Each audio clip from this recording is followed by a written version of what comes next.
Hey everybody, it's Casual Boobs coming at you with another video, and today we're going to do Advent Calendar Day 18. And before I do that real quick, I just wanted to let everybody know, if you're watching this, I have, as of yesterday, I have a Twitch channel.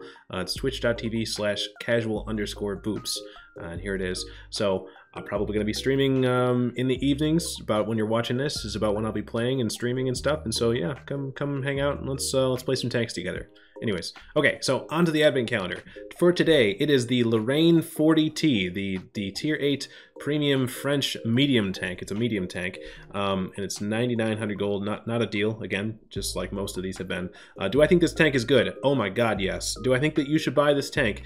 I think if you like tanks that have no armor and are flexible and like the assassin type thing, if that sounds good to you, then yes. But if you are new to the game, or you don't really, you're not really all that comfortable with tanks that have no armor, then maybe not. Like, this isn't the tank for everybody. It plays very similarly to the Batchat 25T, the Tier 10, and coincidentally the crew from that tank fit in this tank. Like I said, plays really similar, and so I love the 40T. It's probably one of my favorite tanks in the game. I think the Bourrasque is cute, and probably maybe even better, but God, just something about the Lorraine. And actually, you know what? I'll tell you what it is about the Lorraine. I'll go to the good stuff and the bad stuff now. So, good stuff. Okay, so what this tank is, it has a 300 damage gun, like a 100mm gun that does 300 damage, and it has a 4-round clip, right? So you get 1,200 clip potential, which means if you got an IS-3 that has 1,500 hit points, and then it, maybe it took a hit from something, pow, pow, pow, pow, it's dead. Interclip is 2.5, so you're not. It doesn't take too long to dump the clip. I know sometimes that can be really annoying, and like the difference between 2.5 seconds and 3 seconds is very noticeable. So 2.5 is good. The penetration standard rounds is 232.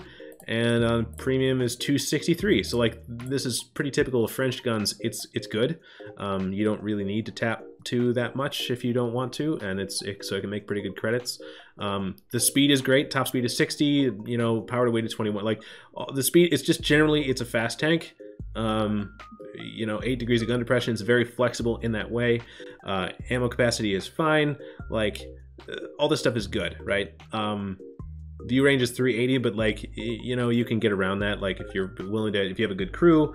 The 3-man crew is the same thing with the French light tanks, in that it does take a lot to get your crew to the point where they're very good.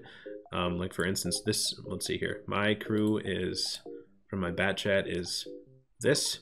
It's very good. So like, this is the point where, things get crazy, but it can do the things. And so with Equipment 2.0, I do want to just say, this, the tank has definitely been woken up a little bit better. So, and what I mean by that here, I'll just go to the stats. So the downsides, the drawbacks: no armor, none whatsoever. I mean, you might get some miracle bounce or something, like maybe off of some crazy weird angle or something, but like, generally speaking, if you get shot in this, you're dead, or you're dying, or you're getting penned. The camo's okay, but the big drawback here is, of course, the gun is a little bit on the derpy side.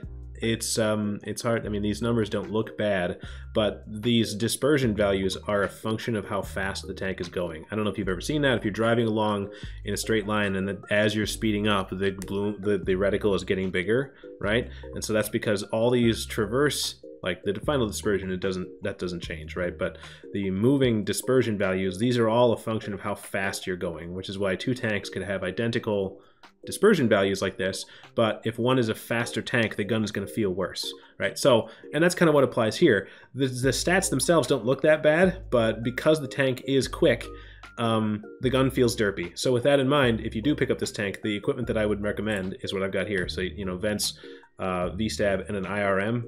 And that makes the gun behave, because the biggest thing about this tank is the gun.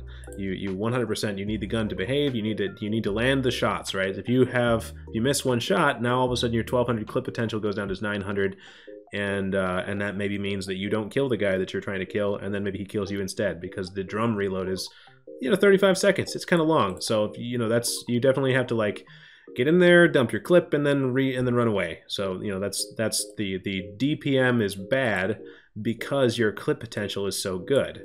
So how this tank works playstyle wise, you find somebody who's exposed or by themselves. You're the assassin. If somebody is overcommitted, or maybe your team is in a 2v2, you get in a position, use your mobility, and and you get in there and you dump a clip, and then you run away and you change the tide of battle, right? That's what this thing does. It does not trade. You're not supposed to be going to heavy lines and just like juking on the corners and trading shots. That's not what this thing does. So if you're doing that, you're doing it wrong. Yeah. I think the tank is excellent. I love it. It's probably one of my favorite tanks in the game.